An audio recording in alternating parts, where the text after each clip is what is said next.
This is a CHEM Study film produced by the Chemical Education Material Study for use in its course in chemistry.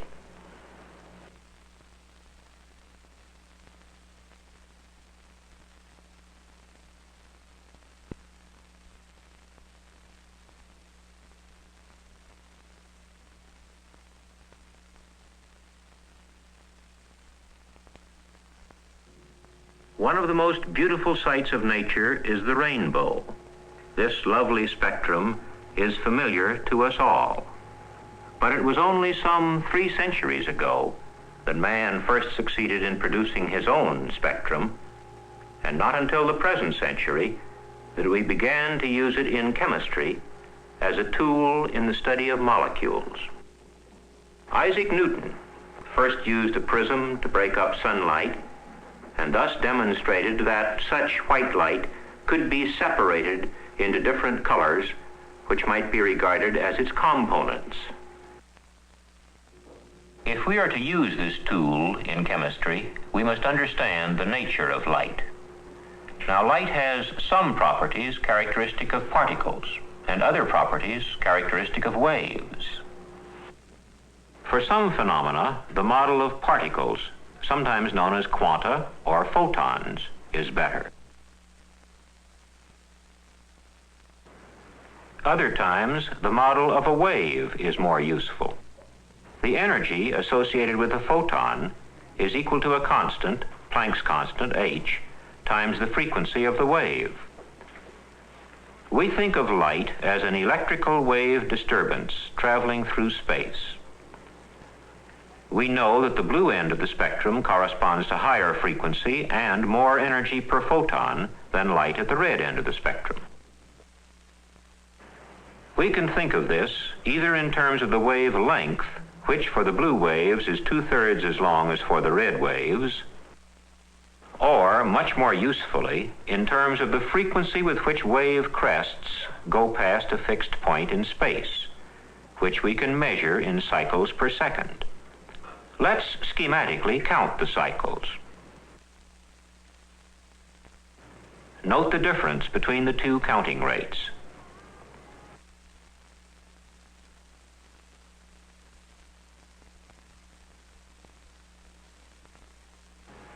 The high-frequency blue wave gives 1.5 times as many electrical kicks per second as the low-frequency red wave.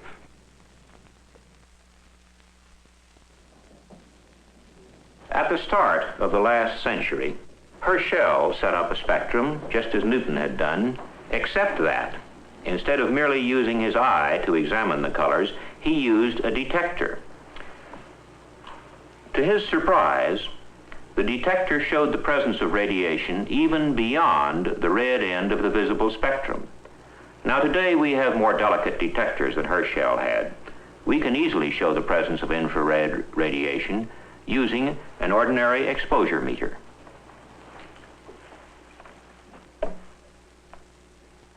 I've covered the light-sensitive element, leaving only a small slit. Here, the meter reads about 1 because of scattered room light. In the middle of the visible spectrum, it reads about 6.5. Here, beyond the visible, in the infrared, it reads about 4. We see that beyond the red light waves, there are infrared waves with a still longer wavelength and a still lower frequency. Now let's see how molecules will affect the spectrum. This solution of copper sulfate absorbs in the red region, transmitting the blue. Different materials absorb the various colors of the visible spectrum at different frequencies.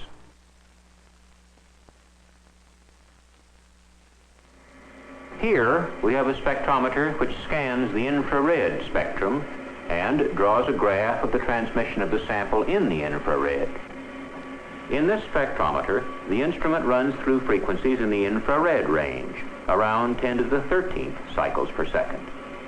The top of the chart corresponds to 100% transmission, the bottom to 0 transmission. For our first infrared sample, Let's try a simple molecule, HCl in the gas phase. We start recording and scan to lower frequencies.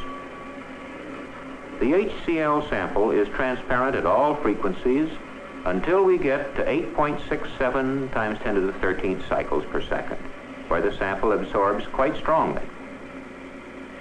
The quanta absorbed have an energy of about 9 kilocalories per mole. At lower frequencies, the HCl is again transparent. Now we must ask ourselves why a nice simple diatomic molecule like HCl would have such a spectrum as this. According to our model, light involves wave motion. Let's investigate the way in which waves of another sort interact with matter. A common example is the sight of a cork at the end of a fish line bobbing up and down on waves in the water. Here, under more controlled conditions, we have waves pushing a little sphere up and down. If we suspend the sphere from a spring, then it will have a natural frequency of vibration of its own.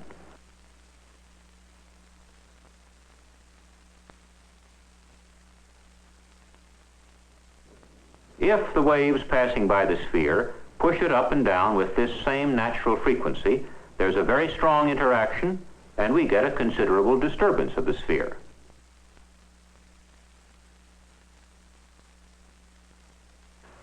If the frequency does not match, then, although the waves push the sphere around, we don't get the same sort of strong interaction.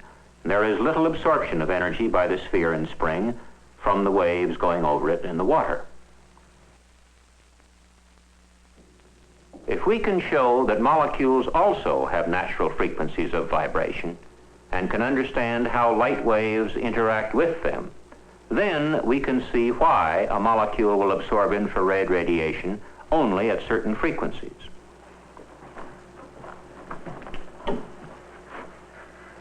If the frequency of the light wave is the same as the natural frequency of vibration of the molecule, then there'll be synchronization.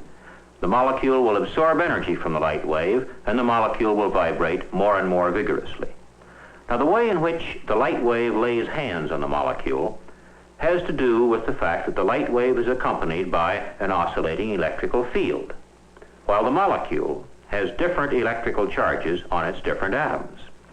The left to right electrical field will push the positive atoms a little to the right, negative atoms a little to the left, and the right to left electrical field will do just the reverse. We can reproduce this condition by using an electrical generator to charge two condenser plates. With one charged positively and the other negatively, we can switch the charges back and forth and simulate the oscillating electrical effect of a light wave. To model the hydrogen chloride molecule, we can use two lightweight spheres connected by a spring. These, of course, represent one hydrogen atom and one chlorine atom, held together by a bond. The spring rather accurately represents the bond. We have put a positive charge on the hydrogen and a negative charge on the chlorine. With this motor, we can switch the charge on the condenser plates back and forth, and we can observe the effect of the oscillating electrical field on our model of a molecule. We start with the system at rest and slowly increase the frequency of the oscillating electrical field so that in effect we scan the spectrum of different frequencies. At first, there is no interaction between the field and the two charged spheres, but when we reach a certain frequency, which corresponds with the characteristic frequency of our mechanical model, we see that the model begins to vibrate.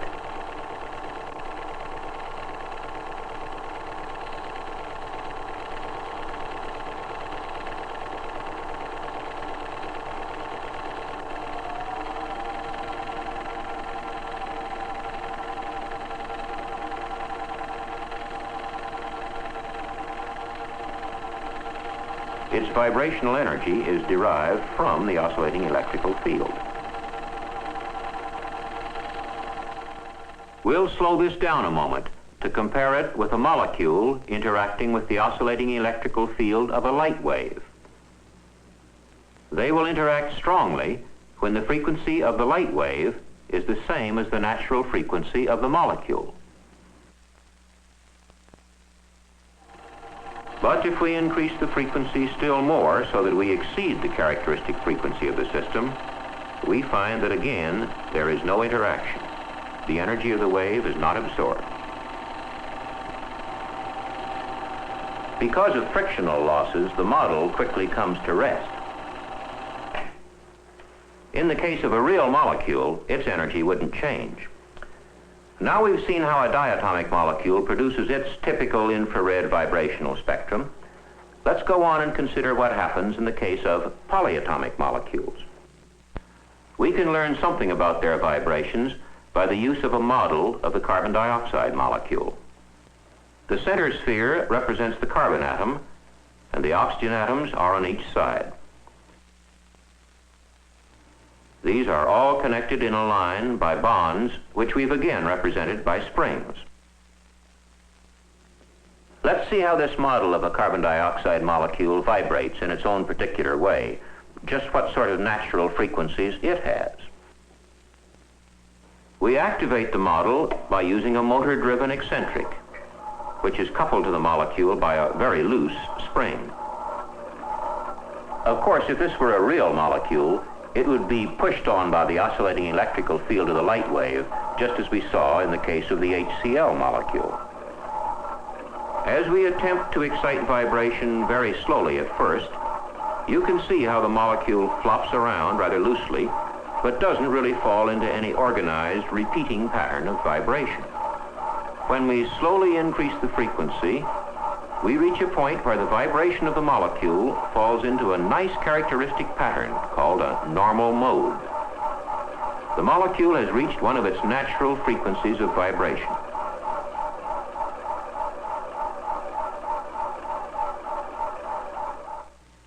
At this particular frequency, it can vibrate in the normal mode you see here, with the molecule moving its atoms perpendicular to the bonds or springs, with the carbon atom moving up at the same time the oxygen atoms move down. Now, as we turn up the frequency, we once more leave the regular pattern of a normal mode, and the molecule falls into wild, chaotic motion with no regular pattern to it. As we increase speed, we reach another normal frequency where the atoms begin again to execute a smooth, characteristic vibrational pattern.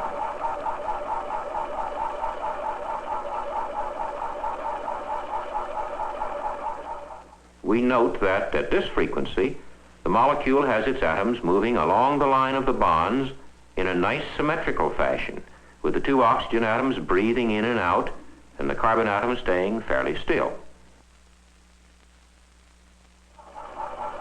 By increasing the frequency again, we get away from synchronization, and the molecule again shows only chaotic motion. As we approach the third normal frequency, we see that the molecule is moving in an unsymmetrical fashion, with the carbon moving one way and the two oxygens the other.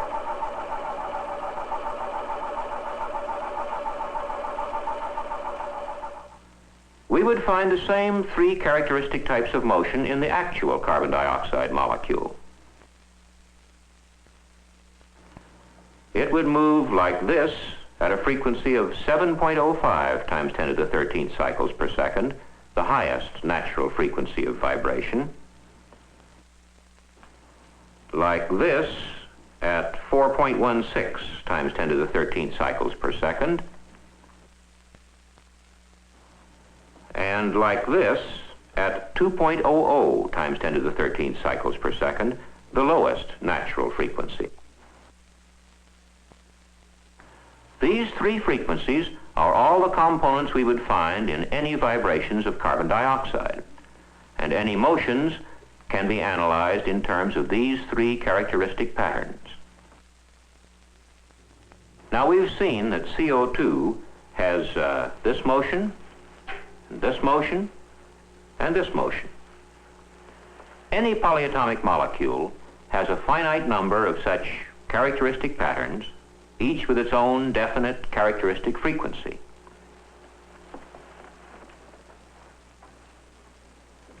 Let's take a very simple example. A carbon tetrachloride molecule. It will have its own infrared spectrum.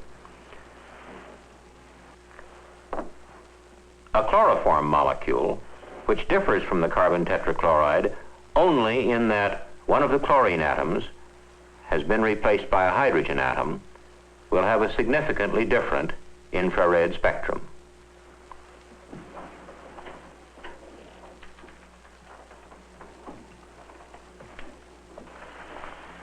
This is a carbon tetrachloride spectrum. The dominant feature is due to stretching of the carbon-chlorine bonds. The chloroform spectrum shows absorptions here and here, both of which are associated with motions of the hydrogen atom. A particularly interesting and useful fact is that the molecule retains its characteristic spectrum no matter whether the pure compound or its solutions are studied. If we contaminate a carbon tetrachloride sample with a small amount of chloroform, it's a simple matter to put some of the sample in a small cell and measure its infrared spectrum.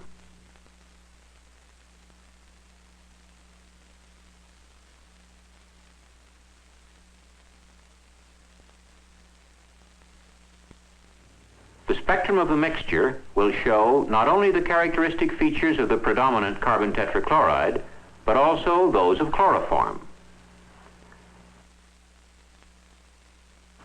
The intensity of the latter is dependent on the extent of the contamination.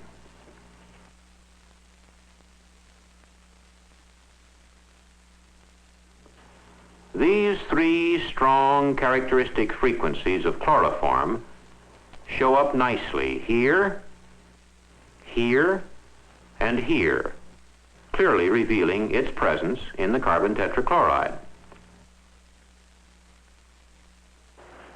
Spectroscopy not only can tell us what chemicals are present and in what amounts, but, far more interesting, can give us basic information about the molecule and its structure.